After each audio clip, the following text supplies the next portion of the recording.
Hey, today I wanted to talk about a term called gift of equity. So typically what we see for gifts and financing is a certain amount of money being gifted from an acceptable gift donor to assist with down payment and or closing costs to purchase a home. The money is then either wired to the title company or it's transferred to the buyer to use for purchasing a home.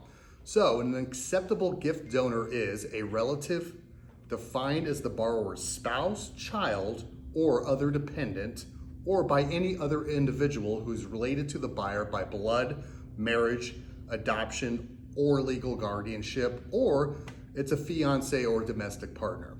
So unfortunately, your cool uncle you grew up with that is not actually your real uncle, just a rich family friend, he's not an acceptable gift donor.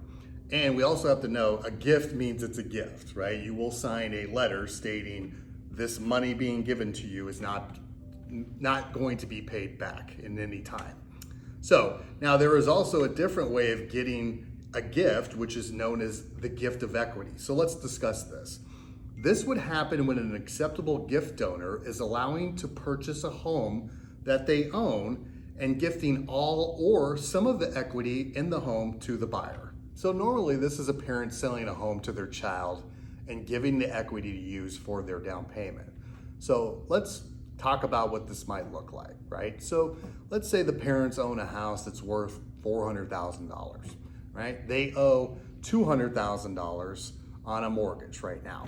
Now, sometimes they may want to give all of that equity to the kid or the children, or maybe just a portion. So there's different ways we can structure it, right?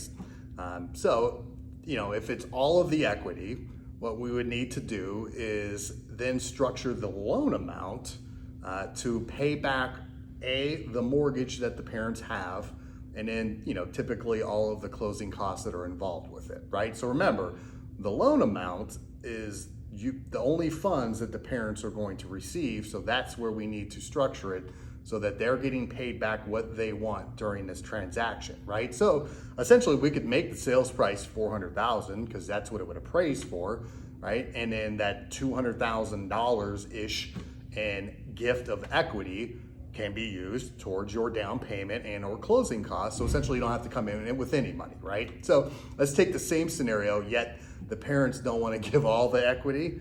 Maybe they just want to give some, and they actually want to not only pay off the mortgage, but receive some of that equity back, but then allow a portion of it for the down payment and closing costs to the child.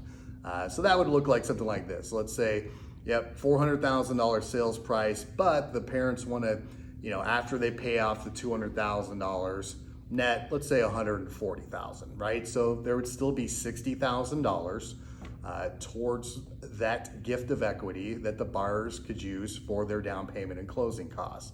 Maybe they just wanted $80,000 and that would put the 20% down. So you see how these can be structured differently. At the end of the day, we need to know what the parents want to net from the proceeds and then structure it that way. And sometimes they don't want the sales price to be as high as it is, just because that shows they're gifting more than they need to for tax purposes. But again, you need to talk to a tax professional to really understand all of those dynamics. But hopefully that made some sense for you guys. We've done quite a few of these. If you ever need some assistance with a gift of equity purchase, we'd be happy to help you guys. Thanks.